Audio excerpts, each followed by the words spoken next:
السلام علیکم۔ ویڈیو سے سٹارٹ سے پہلے ایک ریکویسٹ ہے کہ آپ کائنڈلی ویڈیو کو لائک اور کمنٹ ضرور کر دیا کریں تاکہ مزید لوگوں تک یہ ویڈیو پہنچے، اور درود شریف ایک مرتبہ درود شریف ضرور پڑھ لیجیے۔ جزاک اللہ خیر۔ مجھے اپنی زندگی میں قاری عبدالباسط عبدالصمد کے ساتھ ایک مہینہ گزارنے کا موقع ملا امریکہ میں۔ وہ قرآن مجید کی تلاوت کرتے تھے اور میں کبھی اردو کبھی انگلش اس سے متعلقہ کچھ بیان کر دیتا تھا۔ مجھ سے بہت محبت کرتے تھے۔ وہ میرا نام نہیں لیتے تھے، انہوں نے میرا نام رکھا ہوا تھا رجل صالح۔ ہمیشہ پوچھتے تھے این رجل صالح۔ نماز پڑھانے کا وقت آتا میں انہیں کہتا جی کہ آپ نماز پڑھائیں۔ وہ کہتے یہ کیسے پاسبل ہے کہ آپ کی موجودگی میں میں نماز پڑھاؤں، آپ پڑھائیں گے؟ تو میں تو قرات نہیں جانتا صحیح طرح، لیکن بہرحال وہ میری غلطیوں پہ صبر کر لیتے تھے اور میں نماز پڑھا دیتا تھا۔ ان کے اندر میں نے ایک خوبی دیکھی، ہر وقت قرآن کی تلاوت کرتے رہتے تھے، ہر وقت۔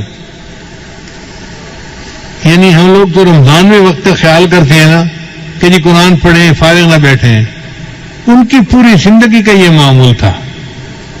ہم نے اندازہ لگایا کہ وہ شاید ایک قرآن مجید روزانہ پڑھنے کے عادی تھے۔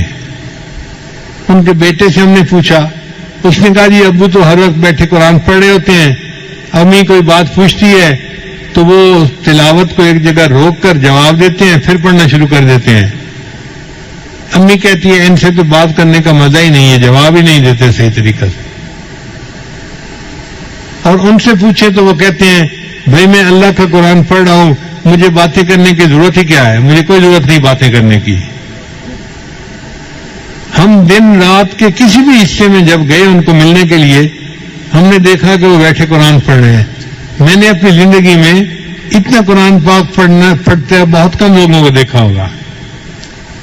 ایک بات مجھے اکثر جو ہے وہ پریشان کرتی تھی کہ اگر نیکی ان کی طبیعت میں اتنی ہے، کوئی فالتو بات نہیں، کوئی دنیا کی بات نہیں، سیاست کی بات کرو تو وہ ایسے بانگے بن کے بیٹھے ہوتے تھے جیسے پتہ ہی نہیں ان کو کیا ہو رہا ہے، کوئی دلچسپی تھی نہیں، تو یہ داڑھی کیوں مڑتے ہیں؟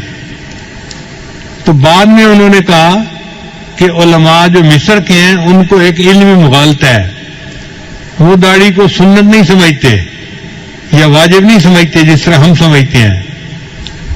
وہ سمجھتے ہیں کہ داڑھی اس لیے رکھی جاتی ہے کہ مرد اور عورت کے درمیان فرق ہو سکے، دیکھنے سے پتہ چلے یہ مرد ہے اور جس کی داڑھی نہیں یہ عورت ہے۔ چنانچہ مصر کے علماء کو آپ دیکھیں گے تو وہ داڑھی اور مونچھ اکٹھی کبھی نہیں مونڈیں گے۔ کوئی عالم آپ کو ایسا نہیں ملے گا جو مونچھ بھی مونڈتا ہو اور داڑھی بھی مونڈتا ہو۔ وہ داڑھی مونڈیں گے تو مونچھ ضرور رکھیں گے، اور وہ کہتے ہیں کہ جی مونچھوں کے رکھنے سے پتہ چل جاتا ہے یہ عورت نہیں ہے تو داڑھی کا مقصد پورا ہو گیا۔ شاید یہی مغالطہ علامہ اقبال کو بھی لگا ہوگا، ورنہ اس کے اندر تو ایمان بہت مضبوط تھا، لیکن داڑھی جو شیو کرتا تھا وہ اسی علم مغالطے کی وجہ سے کرتا ہوگا۔ اس لیے مصر میں جو مفتی اعظم ہوتا ہے وہ بھی داڑھی منڈا ہوتا ہے۔ تو یہ علمی مغالطہ ہے جو ان علماء کو لگا۔ ہمارے علماء کو اللہ تعالیٰ نے اس میں بہت صحیح جگہ پر پہنچایا، اور انہوں نے لکھا کہ داڑھی رکھنا تو واجب ہے، البتہ ایک مٹھ تک اس کو بڑھانا یہ سنت ہے، اور صحیح مسئلہ بھی یہی ہے۔ تو بہرحال ان کی ہم نے قرات مختلف موقعوں پہ سنی۔ ایک دفعہ ہم نے ایک جگہ کھانا کھایا تو ایک ہمارے دوست تھے، وہ قاری صاحب کو کہنے لگے کہ آج سورہ الرحمن کی تلاوت سنائیں۔ ہمیں برا لگا کہ لوگ ایسے ہی فرمائشیں کر دیتے ہیں، پتہ نہیں دوسرے کی طبیعت بحال ہے یا نہیں، فریش ہونا بھی تو ضروری ہوتا ہے نا۔ لیکن قاری صاحب سنبھل کے بیٹھ گئے اور انہوں نے سورہ الرحمن کی تلاوت کی اور دل خوش ہو گیا۔ کیا اللہ نے ان کو آواز عطا کی تھی! ہم تو پاس بیٹھ کے سنتے تھے نا ایسے، جو آپ کیسٹوں میں سنتے ہیں وہ ہم پریکٹیکلی ان کے پاس بیٹھ کے سنتے تھے۔ تو میں اللہ کے اس جو ہے وہ نعمت پہ حیران ہوتا تھا، یا اللہ آپ نے ان کو کیسی مترنم آواز دی ہے، کیسا گلا دیا ہے جو قرآن مجید کو اتنا خوبصورت طریقے سے پڑھتا ہے.